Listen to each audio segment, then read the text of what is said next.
ছাত্র শিবির আমাদের 3 পাতার ক্যালেন্ডারে আমরা কৃষি প্রযুক্তি নিয়ে আমরা একটা পেজে রেখেছি এবং আমরা বিশ্বাস করি আমাদের বাংলাদেশে যে সম্ভাবনা আছে সেই সম্ভাবনাকে কাজে লাগিয়ে একটি হচ্ছে কৃষি বিপ্লব করা সম্ভব ইনশাআল্লাহ। এবং এই বিপ্লবের মাধ্যমে আমাদের বাংলাদেশের মতো 10টা বাংলাদেশ পরিচালনা সম্ভব শুধুমাত্র এগ্রো ফার্মিং এর মাধ্যমে। তো আমাদের জায়গা থেকে আমরা 3 পাতার ক্যালেন্ডারে এই 6টা বিষয়কে আমরা ফোকাস করার চেষ্টা করেছি। এর পাশাপাশি আমাদের প্রতি বছরেই ডেক্স ক্যালেন্ডার বের হয় বাংলা এবং ইংরেজি।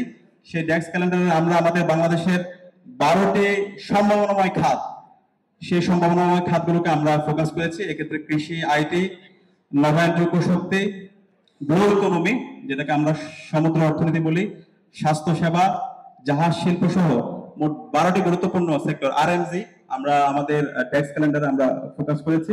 এবং আমরা বিশ্বাস করি এই যে সম্ভাবনা খাতগুলো আছে এই সম্ভাবনা খাতগুলোকে যদি আমরা ঠিক মতো ফাংশন করাতে পারি তাহলে আমরা আমাদের এই বাংলাদেশ সারা বিশ্বব্যাপী নেতৃত্ব দিবে এবং বাংলাদেশের জিডিপি বহুগুণে বেড়ে যাবে ইনশাআল্লাহ।